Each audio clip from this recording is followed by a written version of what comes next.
What's happening? What's happening? What's happening? Welcome back into JC's Pop Culture with me, JC, where you can see all kinds of pop culture content. Could be anything from trailer reactions to EA Sports college football news or what we have today. More movie news, another DCU update for the upcoming Superman film. That's, of course, going to be the live action kickstart to James Gunn's DCU.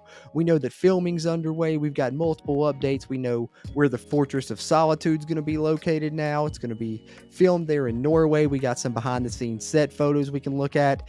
We had Nicholas Hoult talking to a former Lex Luthor, my personal favorite Lex Luthor, Michael Rosenbaum, on his podcast, talking a little bit about his preparations for playing Lex Luthor. So multiple updates here as filming begins for Superman. So let's dive in on this shit here on JC's Pop Culture. All right, so I'm going to share this deadline article on the screen for you guys. And as I get into this, just want to hit you guys with a reminder.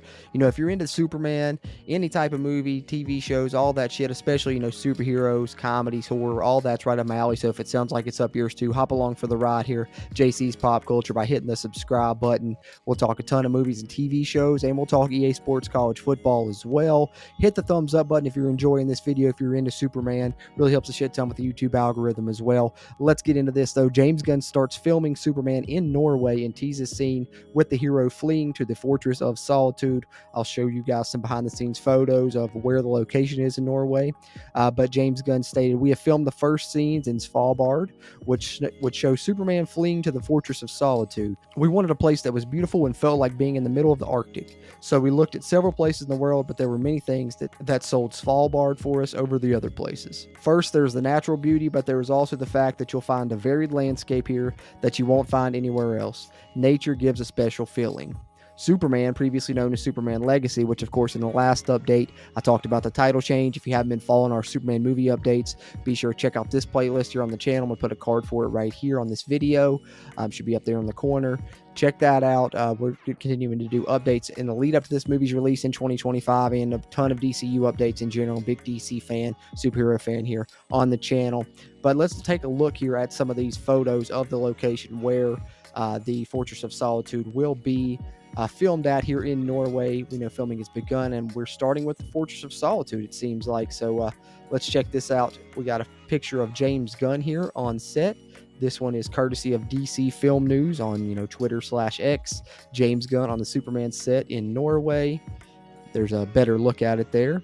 And then let's take a look at the set itself. We got a couple behind the scenes photos of it. This one is coming from DCU Updates on Twitter/X. So shout out to them for these photos. I think there's been multiple sources sharing these, but that's where the specific ones that I'm pulling up are from and shit. So pictures from the Superman set in Norway.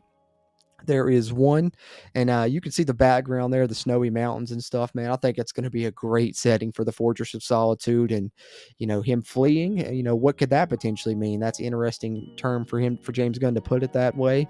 And there we see, another shot. So I think that shit's going to look great on film. Excited for that to be the location of the new Fortress of Solitude. So we have that from James Gunn. But that wasn't the only update James Gunn provided. You guys know he's been very active on social media talking about this movie and shit. And someone asked him about some of his inspirations for Superman. And, he said aside from, Richard Donner, because I think that's one that everyone talked about, he shared some of those. So let me pull up this thing that he put up on social media here in response to the question.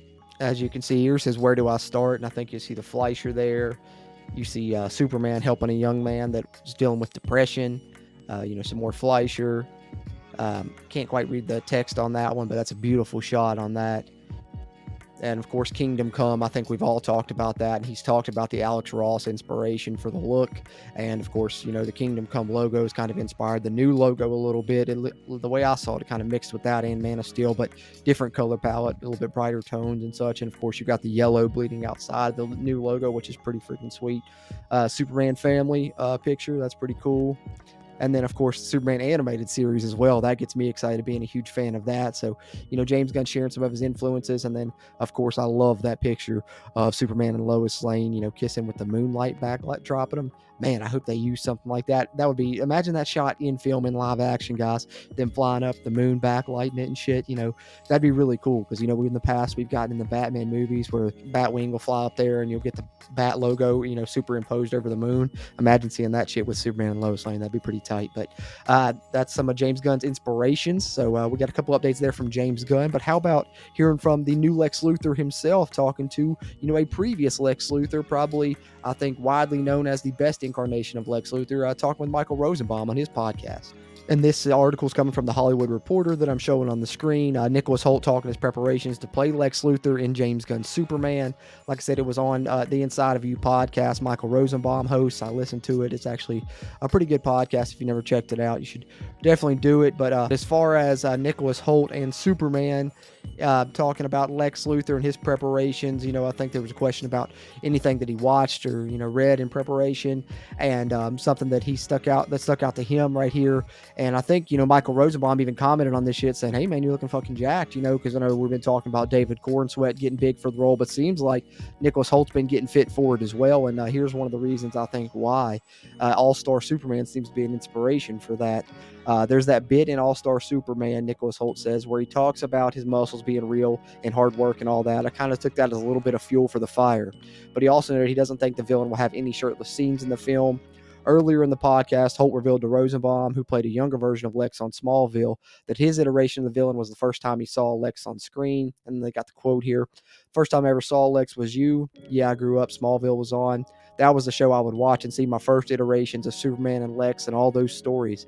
I've since seen Richard Donner's movies and all the other ones and kind of seen some of the other performances, but you're like, it's the best." And I fucking couldn't agree more. Nicholas Hoult at least shares my sentiment that so far Michael Rosenbaum's the best incarnation of Lex Luthor.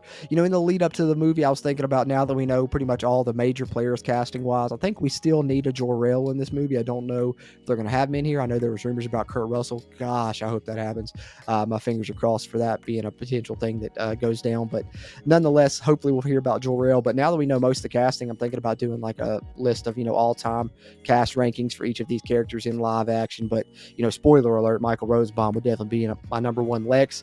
But you guys know I've been fucking very skeptical about Nicholas Hoult as well. But hearing him on the Michael Rosenbaum podcast there Inside of You talk a little bit about it, I'm a little bit more optimistic, I guess you could say, about this shit. And I think that he could potentially portray a good Lex Luthor. I've also seen, some fan edits of him as Lex that look really good. He's also already shaved his head. I think he's going to dive into the role wholeheartedly. He's been reading comics, watching old shit. So that's good. So it's maybe, I'm trying to temper my expectations still yet, because I know that personally I'm just not the biggest fan of his, but we'll see what happens. I think Batman vs Superman was great, even with, Jesse Eisenberg or Lex Luthor, that I didn't quite enjoy. But I think that, we could see something even better, and I trust James Gunn fully. I think he's got a great vision for this shit. I love the look of, Fortress of Solitude in Norway. I think that that's going to be awesome. And all the other updates that we've gotten have me really feeling positive heading into this movie. But what about you guys? Got a slew of new updates here. How are you feeling in the lead up to Superman and the kickstart of James Gunn's DCU? Let me know in the comments. Always appreciate those interactions here on the channel. And as I said, if you're into Superman, superhero movies in general, subscribe here to JC's Pop Culture, where we have a ton of fun talking all kinds of pop culture content. And if you made it this far in the video, be sure to hit that thumbs up button. It helps a shit ton with the YouTube algorithm. Appreciate you tuning into this one, and I'll catch you on the next one.